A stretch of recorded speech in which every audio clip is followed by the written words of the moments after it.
네, 안녕하십니까. 자, 창의융합 아카데미 준비를 위해서 책을 읽고 있는 신영고 학생들에게 조금 도움이 되고자 영상을 준비했습니다. 저와 함께 읽어볼 책은 폴 크루그먼의 지리경제학입니다. 예, 폴 크루그먼이라는 사람도 좀 낯설고 지리도 들었고 경제도 들었는데 또 지리경제학은 무엇인지 이런 개념들이 조금 낯설 수 있고 또 책에 나오는 그래프나 수식들이 워낙 어려워서 그 그림과 수식을 이해하느라 책의 핵심 개념을 놓칠 우려도 있는 것으로 보입니다. 그래서 이러한 상황을 막기 위해 기본적인 가이드를 좀 제시해 주고자 합니다. 영상 말미에 여러분들이 발제자료를 만들 때 주의해야 될 부분들도 함께 설명드리도록 하겠습니다. 자, 이 책을 보면서 제목을 선생님이 이렇게 만들어 봤어요. 모이고 흩어지는 울퉁불퉁한 세계. 세계의 여러 지역은 역사적, 문화적, 자연 환경적으로 서로 다른 특징을 갖고 있습니다. 이렇게 서로 다른 특징을 갖고 있는 세계 여러 지역에서는 당연히 경제 활동도 서로 다르게 나타날 수밖에 없겠죠. 그래서 어떤 지역에서는 특정한 산업이 모이고 또 어떤 지역에서는 분산돼서 나타나는 그런 서로 다른 모습을 보여주게 되는 거죠. 이렇게 서로 다른 모습이다라고 해서 이걸 울퉁불퉁하다 이렇게 표현을 해보았습니다. 자, 그러면 이 책에서 어떤 내용을 말하고 있는지 그 역해자 해설 있죠? 맨 앞부분에 이제 그 교수님께서 해설해 준 부분, 거기를 중심으로 책을 이해하는데 조금 도움이 되고자 합니다. 자, 먼저 저자인 폴 크루그먼에 대해 알아보도록 하겠습니다. 폴 크루그먼은 그림으로 이제 이렇게 생기신 분인데요. 이 책이 이제 노벨상을 받은 책이라는 걸 알고 있죠. 노벨상을 받았던 그 이론을 정리해서 이제 번역한 책인데요. 본인은 이렇게 규정합니다. 현대적 진보주의자다. 뭐 과거와 현재를 우리가 잘 나눌 수는 없지만 어쨌든 사회의 변화와 진보에 초점을 두고 있는 그런 학자다. 그리고 성장의 순환을 위한 정부 지출 확대, 그러니까 성장을 위해서는, 경제 성장을 위해서는 정부 부문의 역할이 중요하다. 우리 경제 배운 친구들은 아마 기억날 거예요. 케인즈라고 하는 사람 있죠. 이 사람의 의견을 이렇게 확대 발전시켜서, 그죠? 케인즈의 어떤 그런 그 기본적인 아이디어가 확장되어 오는 과정. 그래서 케인즈 학파에 속한다. 이렇게 말을 한답니다. 그래서 여기 보면은 네오 케인지언 이코노미스트 이렇게 나와 있고, 그죠? 2008년에 노벨상을 받았다. 이렇게 쭉 나와 있고, 쭉 뭐 뉴욕 타임즈에도 기고를 하고 있고, 뭐 여러 가지 이제 활동을 하고 있는 경제학자입니다. 소속에 대해서는 자꾸 변경될 수 있기 때문에 뭐 어디 교수님 뭐 이런 것들은 굳이 얘기하지 않겠습니다. 자, 그러면 지리경제학이라고 하는 개념부터 한번 살펴보도록 하겠습니다. 고전적으로 선생님이 임용시험을 볼 때나 이제 지리교육과에 들어가면 이걸 배워요. 자, 보시면 경제지리학이라는 걸 배우거든요. 자, 경제지리학이 아니고 지리경제학이라고 별도의 어떤 이름을 붙였으니까 그럼 얘하고 뭐가 다른지도 한번 봐야겠죠. 물론 그냥 경제학하고도 다르니까 지리경제학이겠죠. 이거 참 옛날에 보던 그림들인데요.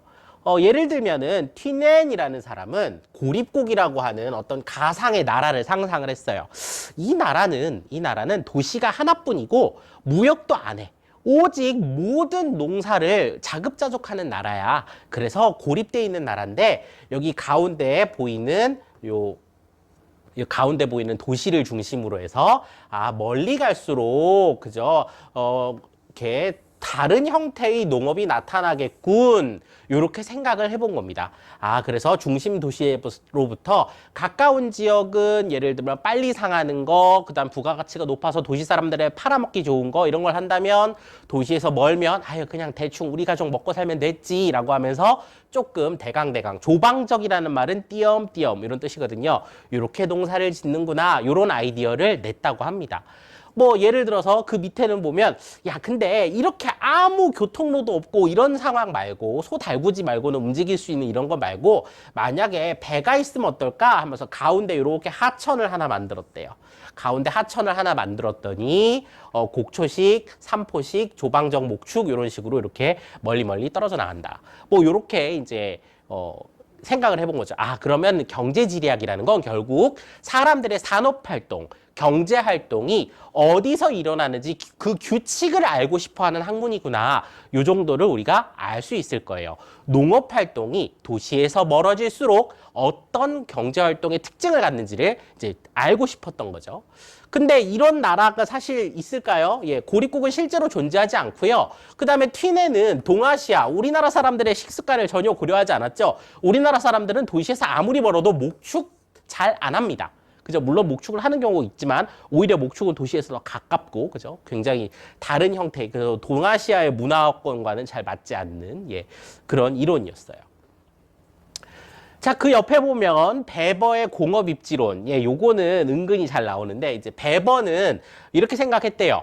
여러 공장들이 어디에 이렇게 많이 있을까 살펴보니까 소비지, 그러니까 도시겠죠, 도시. 도시에서 가까운 쪽에 있는 걸 좋아하는 공장이 있다. 예를 들면 원료는 가벼운데 이걸 다 합쳐가지고 도시까지 옮기는데 돈이 너무 많이 들어. 이런 것들은 도시 근처에 있겠구나.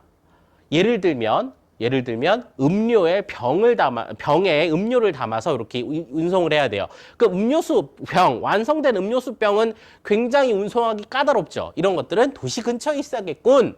이렇게 보는 거고, 원료 공급지에서 가까운 곳, 저 원료가 너무 크고 무거워. 우리 예를 들어서 한국지리 배웠던 친구들은 기억날 거예요. 석회암이라고 하는 원료를 가지고 시멘트로 가공을 하는데 그 원료인 석회암 돌덩이를 이고 지고 공사장이 많은 도시까지 나오는 건 어려운 일이니까 석회암이 많은 지역, 그 카르스트 지형이 발달한 지역에서 시멘트 공업이 발달한다. 뭐 이런 얘기 들어봤을 겁니다. 이렇게 지금 튀넨의 고립국 이론이든 베버의 공업 입지론이든 이런 고전적 경제 지리학이라는 건 결국 산업이 어떤 법칙이나 규칙에 의해서 특정 장소에 몰리지 않을까? 특정 장소에 모여서 나타나지 않을까? 이런 아이디어에서 출발한 학문이었고 그 역사가 상당히 오래되었습니다. 예, 꽤 오래 전부터 이런 연구가 이루어져 왔다. 예, 이렇게만 잠깐 보시겠습니다. 요 튀넨이라는 사람을 아이고 죄송합니다. 이 튀넨이라는 사람을 우리 읽은 그 참고 도서에는 좀 다른 이름으로 돼 있을 거예요. 투넨이었나? 뭐 이랬을 겁니다. 어쨌든 이 튀넨이라는 이름입니다. 자, 그 다음에 또 넘어가 볼게요. 자, 그 다음에 요 페이지는 이 책을 읽을 때 굉장히 중요하거든요. 예, 뭐 이렇게 시험 볼 것도 아닌데 별표를 치라 그러면 좀 웃기지만 예, 굉장히 중요한 요소입니다. 자, 이 책에서 가정하고 있는 5가지 핵심 쟁점이 있어요. 이 5가지 핵심 쟁점을 잘 알아야 이 책을 말할 때, 아, 그래도 책을 좀 읽었구나, 라고 얘기할 수 있겠습니다. 자, 첫 번째는 규모에 따른 수학체증입니다. 규모에 대한 수학체증. 자, 이게 무슨 말이냐면요. 자, 요걸 이제 조금 쉬운 말로 규모의 경제라고도 하는데, 자, 어떤 공장에서 물건을 생산할 때 10개를 생산하는 것보다는 100개를 생산할 때 생산비가 더 싸고 100개를 생산하는 것보다는 1000개를 생산할 때 생산비가 더 싸진다는 거예요. 그러면 생산비가 더 싸진다는 건 더 손쉽게, 더 적은 비용으로 대량으로 생산할 수 있다는 거죠. 그래서 공장들은 특정한 규모가 어느 정도는 있어야 됩니다. 어느 정도 규모가 있어야 더 싸게 생산할 수 있다. 요게 이제 규모의 경제를 설명했던 부분이고요. 이 중에서도 수학체증은 뭐냐면 규모가 커지면 커질수록 더욱 더 많이 생산해질 수 있다. 모든 게 다 그런 건 아니거든요. 특정 한도를 넘어서면 수학체증이 일어나지 않는 경우도 많아요. 공장이 너무 크고 조직이 너무 커져서 비효율적으로 되는 곳도 있거든요. 근데 그것이 아니라 예를 들어서 부가가치가 중요한 클라우드 사업, 뭐 그다음에 협업 플랫폼 사업, 그다음에 포털 검색 뭐 등등의 다양한 첨단 산업들 같은 경우는 규모가 크면 클수록 데이터 서버가 많으면 많을수록 더 많은 데이터를 생산해내고 AI와 관련된 기술을 개발할 수 있게 되겠죠. 그래서 규모에 대한 수학체증이 끝없이 일어나고 있는 그런 산업 분야도 있습니다. 자, 그 다음에 두 번째, 자, 불완전 경쟁이에요. 혹시 경제를 들었던 친구들, 아마 이 지리경제학을 선택한 친구들은 경제를 들었거나 뭐 들을 예정인 친구들일 것 같아요. 자, 완전 경쟁이라는 말은요. 자, 수요자와 공급자 간에 정보가 완전히 공유돼 있어요. 정보가 완전히 공유돼 있고 어디 가서 사나 똑같은 물건을 살 수 있고 그래서 모든 공급자들은 똑같은 가격으로 팔 수밖에 없고 그 상황에서 만들어지는 게 완전 경쟁 시장입니다. 약간 상상 속에 있는 시장이거든요. 그런데 불완전 경쟁이라는 건 수요자와 공급자 간의 정보 공유가 없고 그 다음에 공급자마다 파는 상품이 조금씩 달라요. 똑같은 이름을 갖고 이제 있지만 다르다는 거죠. 그죠? 임금님표 2,000쌀, 대왕님표 여주쌀 뭐 이런 식이에요. 그래서 불완전 경쟁이라는 건 어떤 비슷비슷한 상품이지만 이게 정보가 소비자들에게 정확하게 전달돼 있는 상황도 아니며 공급자들마다 같은 이름의 제품이지만 좀 다르게 공급한다. 요걸 가정하고 있어요. 예, 이게 되게 중요하죠. 왜냐하면 세계는 울퉁불퉁하기 때문에 그 울퉁불퉁한 세계의 특성을 잘 반영하기 위해서는 완전 경쟁 시장을 상상했다가는 조금 어려울 수 있겠죠. 자, 그 다음에 세 번째, 수송비와 무역 비용을 고려한다. 물건이 텔레포트를 하지 않겠죠. 그죠? 갑자기 물건이 휙 저쪽으로 날아가서, 그죠? 인터넷에서 클릭 딱 했는데 띵동 하고 와 있지 않습니다. 옮기는데 돈이 들어요. 어떤 물건은 수송비가 전혀 들지 않습니다. 여러분들이 유튜브에서 유튜브 프리미엄을 결제했을 때 수송비는 거의 들지 않겠죠. 하지만 해외 직구로 대리석상을 주문했다고 합시다. 굉장히 많은 수송비가 들 거예요. 그죠? 그래서 무역이 일어나는 데 있어서 어떤 경우에는 수송비가 너무 많이 드는 경우도 있다. 그리고 어떤 건 거의 들지 않는 경우도 있다. 요걸 따져야 되고 무역 비용이라는 말 역시 마찬가지입니다. 자, 어떤 나라끼리 서로 거래를 하는 데 있어서 시간, 비용, 노력이 너무 많이 들어가는 나라가 있어요. 대표적인 나라가 북한 같은 곳이죠. 북한은 일단 그 무역 상대를 믿기도 좀 어렵고 국제적으로도 북한에 대해서 무역 제재를 하고 있고 뭐 여러 가지 절차가 너무나 복잡한데 그래도 그걸 뚫고 무역을 하겠다라고 하기에는 비용, 그러니까 여기서는 돈뿐만 아니라 시간과 노력까지 합쳐서 그런 게 너무 많이 든다는 거죠. 그러면 북한과의 거래는 사실 하기 힘들어지겠죠. 그래서 이 무역 비용이라는 말도 여기서는 중요하게 다루어집니다. 자, 그 다음에 세 번째, 내생적으로 결정되는 기업의 입지. 자, 내생적이라는 말, 혹시 생명과학 듣는 친구들도 아마 생명에서도 쓰는 말인 걸로 알고 있는데, 자, 내생적이라는 건 어떤 기업 입지가 바깥의 어떤 영향이 아니라 그 기업의 내부 혹은 그 업종 내부에서 결정되는 경우가 많다는 거예요. 그래서 기업의 사장님 입장에서 이 회사를 어디에 세울지를 결정하고자 할 때 입지라는 말은 어디에 이제 서 있다, 어디에 이제 딱 위치한다 이런 뜻이라면 기업의 사장님은 똑같은 업종의 다른 회사가 뭘 하고 있지? 아니면 우리 회사 구성원들의 의지는 뭐지? 아니면 그냥 독단적으로 내 마음대로 난 여기가 좋아. 이런 식으로 기업 안에서 결정되는 경우가 많다. 이런 뜻입니다. 자, 그 다음에 쌤이 아까 지금 방금 설명을 하나 딱 놓치고 지나가는데 입지라는 용어 되게 중요하거든요. 입지 영어로 로케이션이라고 합니다. 로케이션, 뭐 위치 이런 뜻으로도 우리가 많이 공부를 했을 텐데 어떤 특정한 역할을 하는 산업이라든지 시설 같은 게 그 자리 잡고 있는 곳, 요걸 입지라고 합니다. 그래서 어디에 그 산업이 입지에 있느냐 이런 말을 하면 그거 공장 어디 있어? 또는 본사가 어디 있어? 뭐 이런 말이라고 생각하시면 됩니다. 자, 그 다음에 또 골치 아픈 얘기가 하나 또 나옵니다. 자체 부문의 산출물을 중간재로 이용하는 기업. 자, A 회사는 밀가루도 만들고 빵도 만들어요. 예를 들면 CJ 같은 회사가 그렇죠. 자, CJ는 밀가루를 생산합니다. 밀을 수입해서 밀가루를 생산을 했어요. 그런데 밀가루 자체로 그대로 팔기도 하지만 그걸 가지고 최종 산출물 빵을 만들기도 한다는 거죠. 그러면 밀가루를 거쳐서 빵까지 가야 되기 때문에 이 밀가루를 어디서 만드는지는 중요한 문제가 되겠죠. 또한 이동 가능한 노동자를 통한 수요의 내생적 입지. 자, 요건 조금 더 말이 어려운데 요 앞에 말에 집중을 해봅시다. 오늘날 이동 가능성이 굉장히 높아진 사회입니다. 역사적으로 봤을 때 시민들이 이렇게 자유롭게 움직이게 된 지는 오래되지 않았어요. 하지만 이동 가능한 노동자가 있기 때문에 전 세계 어디에 입지를 한다 해도 본인들이 유리한 자리에 입지하려고 할 것이다. 예, 요런 이야기입니다. 자, 그래서 지리 경제학가 이야기하고 있는 5가지 핵심 요점, 요 부분이 정말 핵심이거든요. 자, 이걸 가지고 이제 사례를 적용한다든지 수식으로 표현한다든지 뭐 이렇게 가는 거예요. 이 5가지가 책의 요점이니까 굉장히 중요합니다. 방금 설명드렸던 내용 다시 한번 정리해 보시면 되겠습니다.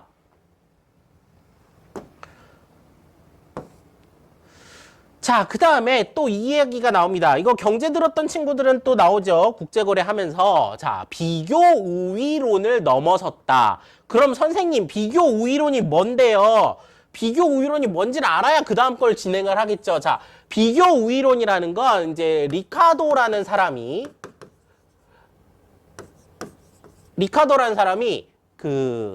벌써 그죠? 수백 년 전이죠. 예전에 이런 얘기를 했답니다. 애덤 스미스는 이렇게 얘기했대요. 아니, 나라마다 조건이 다르잖아. 나라마다 조건이 다르니까 그 나라에서 잘 생산할 수 있는 건 서로 달라. 그러니까 이걸 잘 무역을 통해서 교환을 하면 모두가 더 잘 살 수 있어. 요게 이제 애덤 스미스의 생각이었어요. 그걸 절대 우위라고 하는데 물론 그렇죠.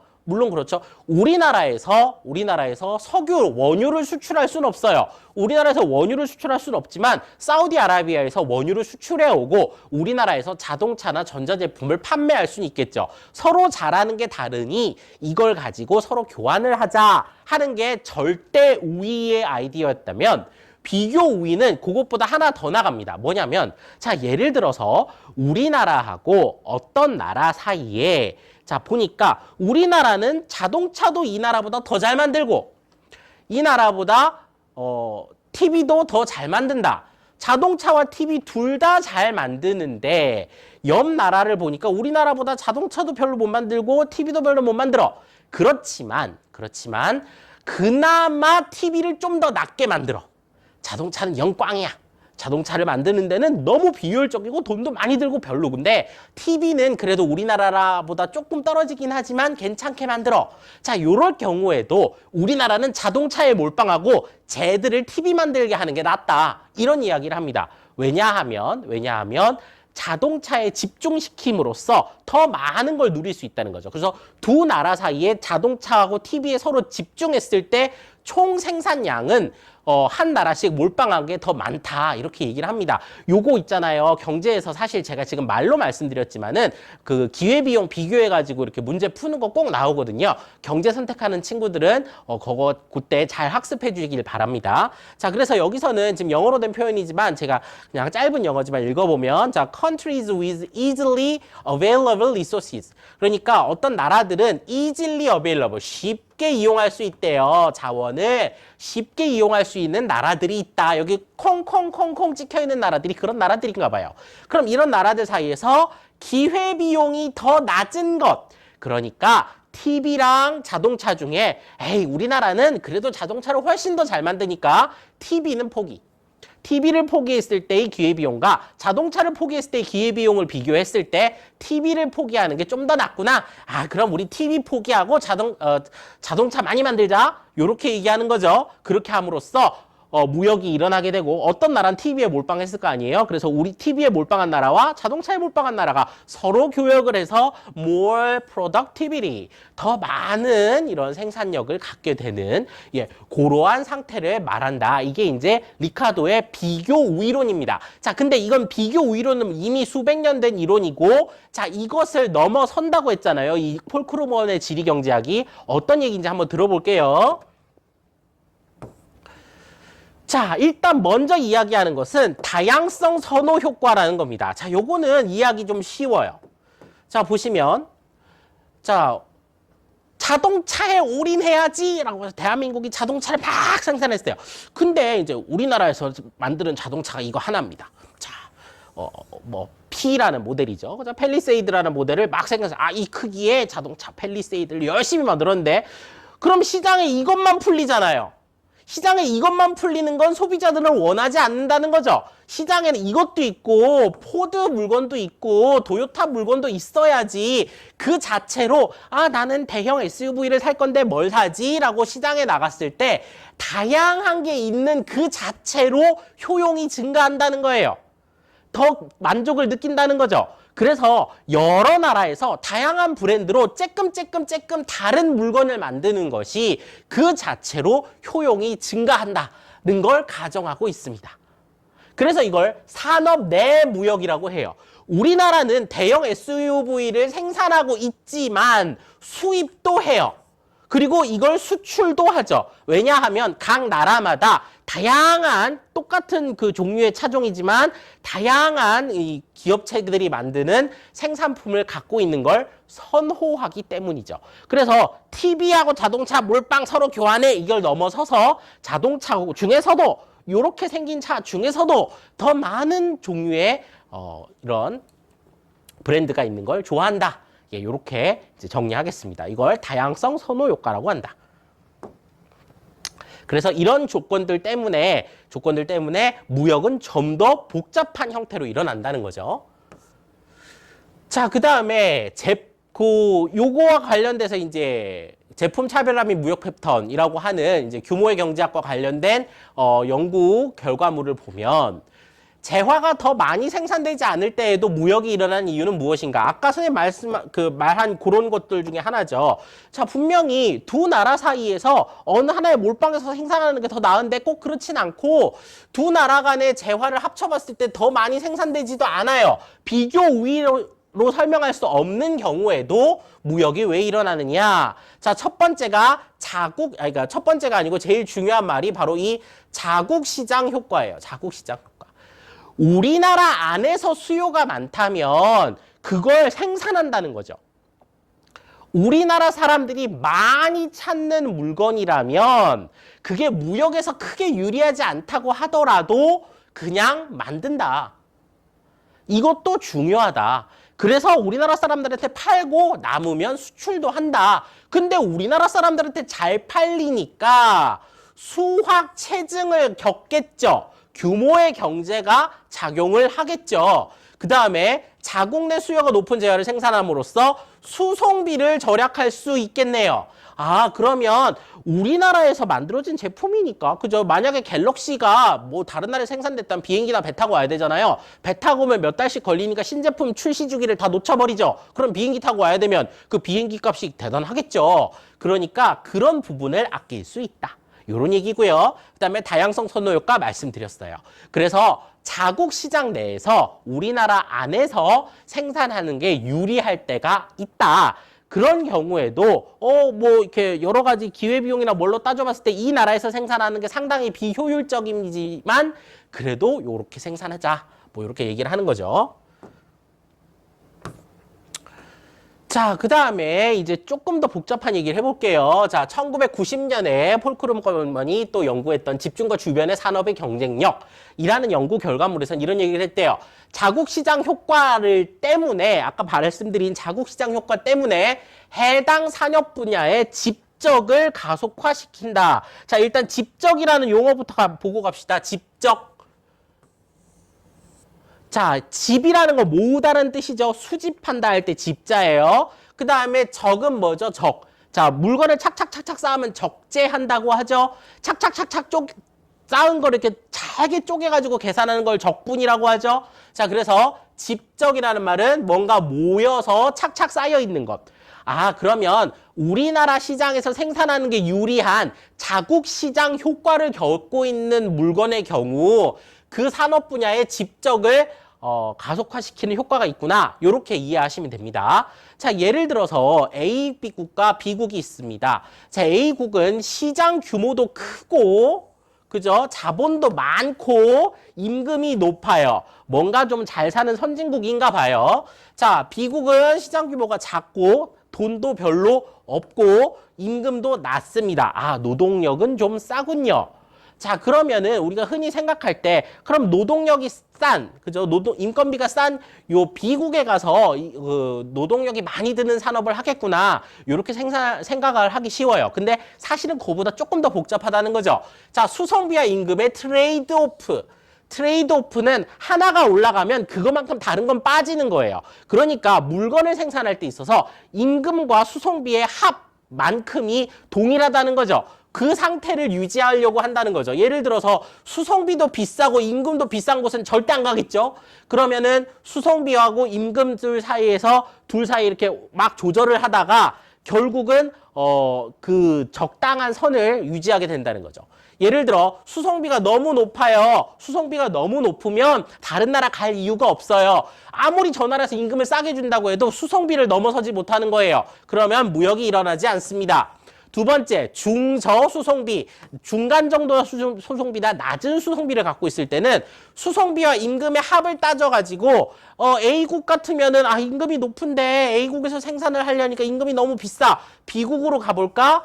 B국으로 왔더니 B국은 또 수송비가 드네. 그러면은 어느 쪽이 높은지 따져보자 라고 해서 기업들이 이걸 따져서 입지를 한다. 자, 요렇게 이야기를 하는 거죠. 그래서 이걸 수송비와 임금의 트레이드 오프 효과 라고 명명했답니다. 자, 됐죠? 자, 이제 이러한 연구 결과들을 바탕으로 지리경제학 책이 나오게 되었는데요. 뒤에 내용들은 앞에서 설명드린 것들을 좀 길고 자세하게 설명한 것이니까요. 여러분들이 이해가 잘 안 되거나 어려운 단어가 있으면 우리 단톡방에 올려주시면 같이 공부해 보도록 하겠습니다.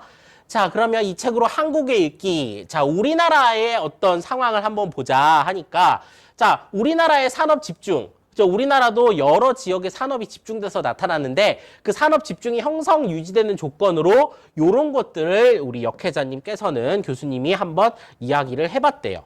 예, 맞는 것 같아요. 자, 역사적으로 어떤 배경을 갖고 있느냐. 예를 들어서 서울 같은 도시는 600년이나 됐잖아요. 그래서 수도로서의 기능이 너무나 오랫동안 있었기 때문에 이런 것도 아마 역할이 있을 것이다. 그리고 아까 말씀드린 수학체증, 규모의 경제, 그 다음에 수송비와 관련된 부분, 그리고 높은 제조업 인구 비율. 자, 농업에 종사하는 인구만 너무 많아. 농림어업에 종사하는 그 인구 비율이 너무 높은 곳에서는 공장이 들어서기가 어렵잖아요. 그래서 이런 공장을 세우기 좋은 이런 조건들, 이런 것들을 가지고 한국을 한번 읽어본다라고 하셨습니다. 자, 한국을 왜 이런 조건으로 읽었냐면요. 우리나라는 급격한 산업화를 겪었잖아요. 굉장히 빠른 시일 내에, 단시일 내에 높은 성장을 보였고 산업구조, 그러니까 1차 산업 중심에서 2, 3차 산업으로의 이행이 굉장히 빨랐던 나라입니다. 자, 그러면 이러한 배경을 가지고 우리나라가 어떻게 산업지역을 집적시켰는지 보도록 하죠. 자, 여기서 설명하는 사례지역은 영남권, 우리 지리교과서에는 남동 임해공업지역이라고 나옵니다. 자, 남동 임해공업지역이란 말은 남동 쪽에 임해, 바다의 근처라는 뜻입니다. 남동 쪽의 바다 근처에 공업지역이 발달했다. 자, 여기를 영남권이라고 표현을 했습니다. 예를 들어서 울산, 포항, 부산 이런 도시들이에요. 지금은 부산은 사실 산업이 집적됐다고 말하기는 좀 어렵고요. 자, 울산이나 포항은 여전히 대단한 산업도시입니다. 자, 이러면 자 여기서 어떤 특징들을 갖고 있는 하나씩 볼게요. 같은 색깔로 해놨는데 자, 이게 먼저 역사적인 측면입니다. 역사적인 측면에서 일제강점기에 일본과의 접근성을 이유로 일본과 접근하기 편하다 하는 이유로 각종 시설과 교통망을 구축했다. 자, 그 다음에 1970년대 이후 철강, 조선 등 규모의 경제가 중요한 산업이 입지했다. 자, 우리나라가 이제 경제개발 5개년 계획 이런 거를 추진을 하면서 70년대에는 이제 더 이상 가볍고 작은 물건에서 벗어나서 좀 크고 돈 많이 버는 물건 만들어보자 라고 했고, 그것이 바로 철강과 조선산업, 자동차 산업 뭐 이런 것들이거든요. 이런 것들은 설비도 엄청나게 많이 필요하고요. 항구도 큰 게 필요하고요. 그래서 웬만한 돈으로는 할 수도 없는 그런 거대한 규모의 경제가 작동하는, 그래서 이런 부분이 중요한 산업이 필요해졌어요. 근데 이거 하기 적합한 장소가 여기였다는 거죠. 그 다음에 경부선 철도, 경부고속도로 등 교통망 확대로 수송비가 좀 내려갔대요. 자, 그래서 경부선 철도는 일제강점기 때 이미 부설이 됐고 경부고속도로는 1970년대에 됐거든요. 그래서 수송비가 좀 싸졌구나. 그래서 이런 조건으로도 이 남동임의 공업지역이 발달하는 근거가 되었고요. 마지막으로 이촌 향도 영상, 촌락을 떠나 도시를 향한다. 촌락을 떠나 시골에서 농사 짓다가 안 되겠어 하고 도시로 오면서 제조업 부문의 노동력이 풍부해진 부분. 그래서 야 그래도 부산이나 울산이나 포항 가면 먹고 살 길이 있지 않을까? 라고 하면서 사람들이 시골을 떠나 도시로 향하는 현상이 있었다는 거죠. 자, 요게 바로 이제 제조업 부문의 인구 비율입니다. 그죠? 그래서 요런 것들이 다 합쳐지면서 영남권의 남동 임해 공업 지역이 탄생하게 되었다. 이 지역에 철강이나 조선과 같은 산업이 그리고 자동차까지 바글바글 입지하게 된 이유다. 요렇게 설명을 하는 겁니다. 자, 요거 그림 보이시나요? 여기 보면 남동 임해 공업 지역 유명하죠. 이거 한국지리 치는 친구들은 시험 선택한 친구들은 다 외우셔야 돼요. 자, 포항부터 울산, 부산, 창원 뭐 이렇게 쭉 여기 거제까지 광양까지 해서 쭉 이어지는 이러한 영남권의 바닷가 벨트. 그죠? 여기 지역을 남동 임해 공업 지역이라고 합니다. 아이고. 죄송합니다. 자, 넘어가겠습니다.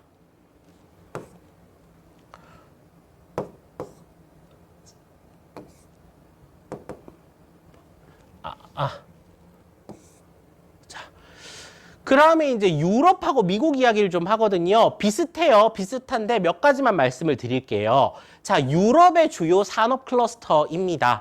자, 이거는 이제 3학년에서 세계지리를 학습하면 볼 수 있는 그림이고요. 뭐 여기서 이걸 외울 필요 전혀 없겠죠? 그냥 이런 원리로 산업들이 모였고 이 산업이 모인 곳을 클러스터라고 하는구나. 요 정도만 일단 알아두시면 되겠습니다. 자, 예를 들어서 지금 보면은 요 초록색으로 표시된 데가 옛날, 초록색이 이제 아주 옛날 산업혁명 시기에 발달했던 지역들입니다. 뭐 예를 들어서 로렌 지역, 그다음에 루르 공업 지역, 작센 뭐 이런 곳들이 이제 산업혁명 초기에 미들랜드 뭐 대표적으로 이제 맨체스터 같은 도시로 대표되는 이러한 곳이 이제 아주 예전부터 발달했던 지역이고 지금은 쇠퇴하는 지역이라고 합니다. 자, 그랬다가 이 지역이 뭐가 중요하나 봤더니 원료가 되게 중요했어요. 원료가 있는 곳에, 동력이 있는 곳에, 석탄이 있는 곳에 이렇게 입지를 했다면 이제는 무역이 중요해지고 상품의 수출과 수입, 수송비가 너무너무 중요해진 거예요. 수송비가 너무너무 중요해져서 여기 보면 여기 보라색으로 이렇게 표시된 부분이 있죠. 여기 로테르담이라든지 글래스고우라든지 뭐 요런 도시들이 중요하게 나온 그런 지역이 됩니다. 자, 여기는 보면 바닷가에 위치해 있어서 런던 마찬가지고요. 바닷가에 위치해 있어서 무역에서 자유로움을 누릴 수 있고 수송비를 최대로 아낄 수 있는 지역이거든요. 이런 지역으로 이제 이전했다가 마지막으로는 이제 아무 데나 있어도 돼. 어차피 우리 IT 기업이야. 뭐 상관없어. 아무데나 본사가 있어도 상관없고 직원들 근무하기 좋고 연구소 같은 거 잘 돼 있고 어떤 직원들의 수준이 되게 중요해. 그러면서 여기 노란색으로 보이는 그죠? 실리콘글렌, 제3 이탈리아, 소피아 앙티폴리스, 그다음에 뭐 그린시티 뭐 이런 등등등등 요런 뭐 사이언스 시티 뭐 요런 지역들이 이제 노란색으로 해서 그냥 환경 좋고 연구원들 많은 대학 도시들 이런 곳으로 이제 산업 클러스터가 옮겨져 갑니다.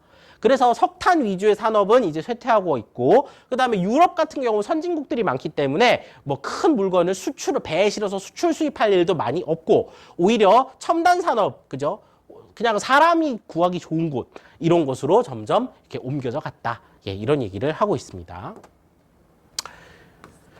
미국의 제조업 벨트 얘기도 우리 책에서 많이 나오거든요. 자, 여기도 보면요. 미국은 원래 유럽과의 무역이 굉장히 중요했고 많은 우수한 인력들이 요 지역 동북부 지역에 몰려 있었어요. 그래서 5대5 연안 공업지역, 뉴 잉글랜드 공업지역 하면서 이 지역이 전통적인 산업지역이었습니다. 대표적인 도시가 시카고라든지 디트로이트라든지 그 다음에 이쪽에 있는 뭐 뉴욕이라든지 뭐 이런 도시들이 뉴욕을 너무 이상한데 찍었네요.